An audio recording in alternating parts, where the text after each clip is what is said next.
Բարի լույս եւս մեկ անգամ շատ ելի հեռուստադիտողներ, առաջին ծրագիրը շարունակում է իր ընթացքը եւ շարունակում ենք մեր երաժշտական առավոտը եւ այսպես նոյեմբերի 8-ից 22-ը Բելգիան եւ Ֆրանսիան հյուրընկալել էր մի յուրահատուկ երաժշտական իրադարձություն ներկայացված հայտնի երգիչ Դավիթ Ամալյանի կողմից։ Հրաշք եմ ուզում, երեկո, որտեղ երաժշտությունը վեր էր խոյանում ինչպես աղոթք, հոգիների միավորման կանչ։ Եվ այս առիթով մեր տաղավարում հենց Դավիթ Ամալյանն է, Արման Ամալյանը եւ Հայկ Նավասարդյանը։ Բարի առավոտ։ Բարի լույս։ Ոնց եք։ Շնորհակալություն։ Շատ լավ, խոսենք այս հետաքրքիր իրադարձությունից, որը այնտեղ արդեն ներկայացվեց։ Հրավեր, հետո գնալ, հետո այս ամենը ներկայացնել։ Տպավորություններ։ Հրավերը եկեղեցու կողմից էր եւ վեհապարը պիտի ներկա լիներ 22-ի Փարիզի համերգներ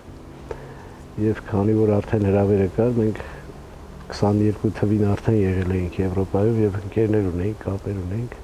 Փորձեցինք այդ կապերով ուղղակի հանդես գալ նաեւ ուրիշ համերգներով եւ Նանսի քաղաքում, Բրյուսելում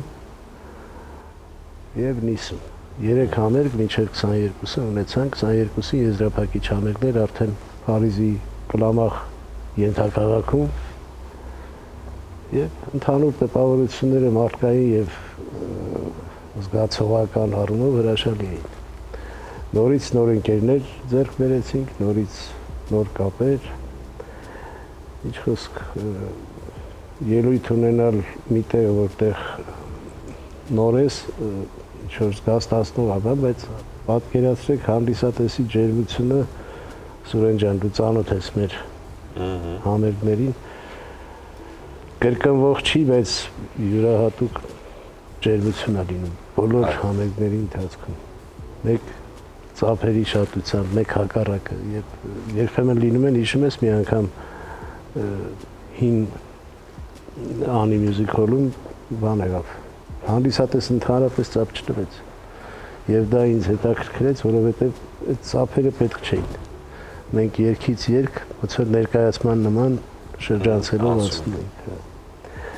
Այդպես այնտեղ էլ հետաքրքիր անցավ եւ մնացած տպավորությունները թող Հայկը եւ Արմանը ասել։ Տպավորությունները իհարկե շատ մեծ են։ Հանդիսատեսը շատ մեծ սիրով ընդունեց եւ կարելի ասել, որ յուրահատուկ հանդիսատես էր, որովհետև մարդիկ ոչ թե եկել էին ուրախանալու, այլ ժամանցի, այլ եկել էին իսկապես խոսք լսելու, արտիստի կատարում լսելու եւ հենց Դավիթի նշած լռությունը շատ տպավորիչ էր, որ հանդիսատեսը մինչև վերջին բառը հասկանում էր, պես որ շատ տպավորված ենք եկել, շատ մեծ սիրով անցկացրեցինք բոլոր համերգները եւ սպասում ենք նոր հրավերների, որպեսզի նորից գնանք հանդիպենք մեր սիրելի ընկերներին եւ հանդիսատեսին։ Արման ջան, հայրիկի համերգների ընթացքում ես վերջին շրջանում նկատել եմ, որ արդեն նաեւ դու ես դուրս գալիս բեմ, հա, եւ մի քանի երգ նաեւ դու ես կատարում։ Սա ինչ է, այն ժառանգական անցած այդ տրամադրությունն է, թե հոգու խոսք, որն արդեն Արման Ամալյանը ունի ասելիք ներկայացնելու հանդիսատեսին։ Սուրեն ջան, մի անգամ հենց Ինանիում պրեմիերան եղավ, որ պապան որոշեց այդ երգը պաշտոնապես փոխանցել ինձ, կենաց այդ եղբայրը, որը իրականում ցավոք սրտի դարձավ ճակատագիր։ Հենց երևի այդ պատճառով սկսեցի այդ երգը կատարել, մի քանի չէ, հենց կենաց այդ եղբայրն է, որ բոլոր հենց Եվրոպայի բոլոր համերգներին էլ ես եմ երգել։ Չգիտեմ, դե երաժշտության մեջ փոքրուց եմ, բնականաբար ժառանգաբար։ Բայց հաճախ երեխաները չեն ընտրում ծնողների ճանապարհը։ Այն որ երբ փոքրուց դրա մեջ են լինում։ 4 տարեկանում եմ ընտրել։ Որ չեմ էլ հիշում ինձ այդ տարեկանում ասեց, ուզում եմ գնամ կամ դհոլի կամ ջութակի։ Հա։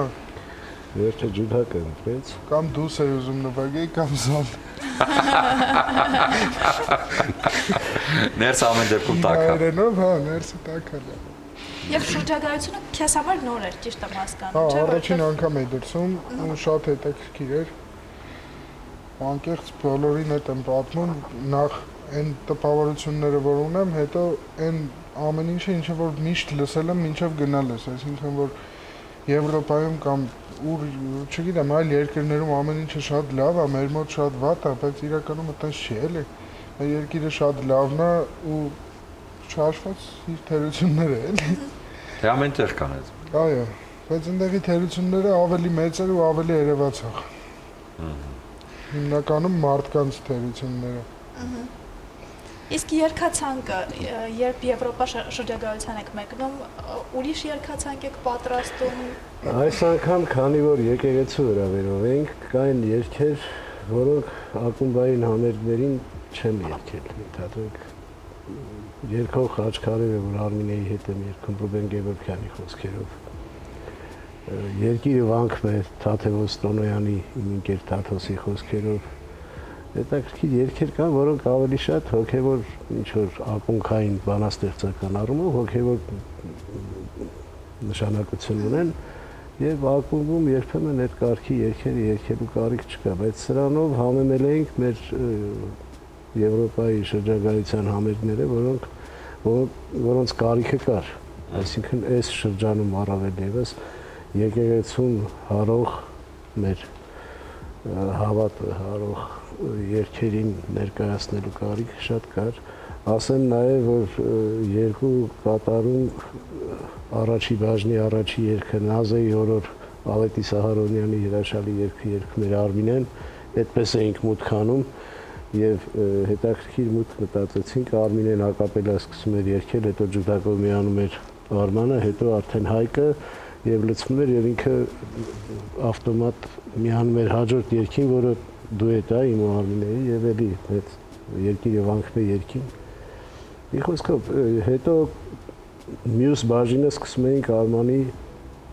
կատարումով կռունկը, Գոմիտասի կռունկը, ակապելա չեն գործիքային կատարման ակապելա չեն ասում, մենանվագ։ Եվ նորից շարունակում էինք այդ բանով։ Այսինքն ուղղությունը մի փոքր ուրիշ էր, բայց առհասարակ իմ երգերը քանակով երևի թե 100-ն անցել են, երբեք չեմ հաշվել։ Բայց երկացանք ընտրելիս շատ դժվարանում եմ, որովհետև բոլոր հաղորդումներում գրեթե հիմա էլի տունը խոսակցություն կունենամ, կասեն կրկնվում ես, բայց դե ստիպված եմ։ Բոլոր հաղորդումներում նշում եմ այդ աղբման հարցի մասին, որ երեխա ժամանակ բոլորից տվել են, պապային է շատ սիրում, թե մամային։ Հիմա իսկապես այս անգամ էլ երգերի մեջ ընտրություն կատարելը երգերը երեխեքի նման բան են։ Եվ ժանր ես քայլ երգեր ունեմ եկեղեցի, որ այսօր ինձ համար շատ բարդ է երգել, ընդհանրենք 94 թվականին պատերազմից հետո գրել եմ քայլեր, որ Մրոնում Ակիչն էին երգում, լուսահոգի ընկերս, Մրոն կենթանի Ակիչս լուսահոգի տարբերություն չկա։ Քաջերնայրյան ձեզ փառք ու պատիվ հայրենիքին դեր կանեցիք։ Մի խոսքով sense քայլերքեր էին, որոնք ինձ համար արժեք են, բայց ես ֆիզիկապես ենթակա չեմ այդ երգը երգելու եւ այս տիպի երգեր կան, որ ծրագրից դուրս են մնում։ Բայց նաեւ երգեր կան, որ կարող եմ մտցնել, բայց դե 80 երգանոց համերգ չես անի։ Ստիպված դատապարտված ես 100-ից 20-ին ընտրել եւ մտածում ես երբ վերջին շրջանում երևի հայկնել է մենք այս մասին չենք էլ խոսել, ընտրում ենք այն երգերը, որոնք իմ վերջին ասելիքներն են։ Շնորհակալ եմ, ես հասկացա, այսինքն այն երգերը, որով ես փորձում եմ վերջին մանավանդ 20 տարուց հետո գրված երգերը, հա։ Այսինքն վերջին շրջանի ասելիքն եմ ներկայացնում։ Հիմա հոգու ունչելը չեմ երգում։ Այն օրը ծրագրում Արմանը չէր դրել, տեսա, ստիպված երգեցի, բայց որտեղ հոգու ունչելը ժողովուրդ ջան, ինչքան էլ հա ասում են ընդունված երգա ժողովուրդ, բայց ինձ համար բարդ է մի բան անել, որը արդեն անում ես 2400 քանի երրորդ անգամ։ Դա բարդ իսկապես դժվար է։ Ինչքան էլ որ դա էլ է իմ երգը եւ նենց չի որ չեմ սիրում։ Երգերը ձայնի հնչյունի ու տրամադրության, հա, ու հոգևոր այդ նշանակության միջոցով հասնում են հանդիսատեսին բեմից, բայց ամեն անգամ համերգների ընթացքում դուք ասում եք, որ ես գնահատում եմ հանդիսատեսի լռությունը, ես սիրում եմ այդ լռությունը։ Ինչա տալիս ձեզ այդ լռությունը, որովհետև դուք լռություն չեք ուղարկում դալիճ, դուք ձայն եք ուղարկում, հնչյուն եք ուղարկում։ Մի sense ճշմարտություն կա, լռության հեղինակը Արարիչն է, իսկ հնչյունի եւ մեղեդու ու խոսքի հեղինակը մարդը։ Եվ մարդը ինչքան էլ հրաշալի ստեղծագործի, միևնույնն է Արարիչի ստեղծած լռություն ընդհատելը վտանգավոր բան է։ Առհասարակ խոսքի մեջ էլ ինչքան մի անգամ Շարոյան Ռոլանդը իմ ավակ ընկերը հրաշալի մարդ, հրաշալի գրականագետ շատ փայլում միտք ասեց գրականությունը սկսում է բառ զսպելուց, խոսք զսպելուց, որ քիչ խոսքով շատ բան ասես, որտեղ դու մեկ այդ խոսքով ընդհատում ես լռությունը։ Ինչքան խոսքը ամփոփիչ միտք ունենա, այնքան այդ լռությանը քիչ վնաս կտաս։ Իսկ համերգի ընթացքում դառնում է զրույց լռության հետ։ Գիտեք ինչ, երբ որ երգը ժամանցային չի, ես ժամանցային երգարվեստի եւ երաժշտության հետ ոչ մի խնդիր չունեմ։ Ինքս ժամանակին հարսանիք եմ նվագել եւ հիմա էլ ընկերներից մեջ ես ինքս կենսախինդ եմ, բայց ամեն դեպքում այս ժանրի մեջ եմ հանդես գալիս, ես ոչ մեկի մյուս ժանրում հանդես գալուն չեմ մեղադրում։ Եվ այս ժանրում հետաքրքիր է դառնում, երբ որ լռությունը վերածվում է զրույցի։ Այսինքն քո խոսքը գնում է հպվում է լռությանը եւ որևէ ավելի իմաստուն ձևով վերադառնում է քեզ, որտեղ դու երբ որ ինչ-որ միտք ասեցիր, քեզ թվում է խելոք էր, բայց որ գնում հպվում է լռությանը ու հետա գալիս քեզ, դու ես այն լռության մեջ ավելի խորհրդավորություն կար։ Քո միտքը ավելի խորհրդավոր դարձավ, որտեղ այդ լռությունը ինքը դարձավ այդ քո խոսքի ամփոփիչ բան էլի նոտան։ Դուք ամեն անգամ համերգներն ավարտում եք մի երգով, որտեղ վերցնում եք մի գավաթ, իջնում եք հանդիսատեսին ու ակումբային համերգին պատկերացնում եք, դա ակումբային տետատետ հանդիպման, այո։ Եվ այդ գավաթով ավելի արդեն մոտենում եք հանդիսատեսին ու ավելի մոտ եք հանդիսատեսի հետ։ Ես ուզում եմ ձեզ նվիրել Սարգոնը, Կարմիր չոր գինին Իջևանի գինու գործանի կողմից, համոզված եմ սա եւս մի առիթ է, որ ավելի մոտ լինելու Թանկնվերներ, շնորհակալություն։ Սա ձեզ եւ ուզում եմ ձեզ նվիրել բացիկներ, որոնք իհարկե համոզված են, որ ելի կտան էմոցիաներ ու տրամադրություն։ Արև բացիկներն են, ընկերների համար են, սիրելիների համար են, սա ձեզ, որպեսզի նվիրեք ձեզ համար շատ սիրելի ու կարևոր մարդկանց։ Վերցրեք ձեր բացիկները։ Գնանք ջրենք Սահարայի։ Շնորհակալ ենք եւ այո, անհամբեր սպասում ենք։ Մենք էլ աղագին խոսեցինք, թողին երկու բառ ասել, բայց Դե Կլինի կարճատև դադար մեր եթերում, որից հետո կվերադառնանք եւ կամփոփենք այսօրվա առավոտը։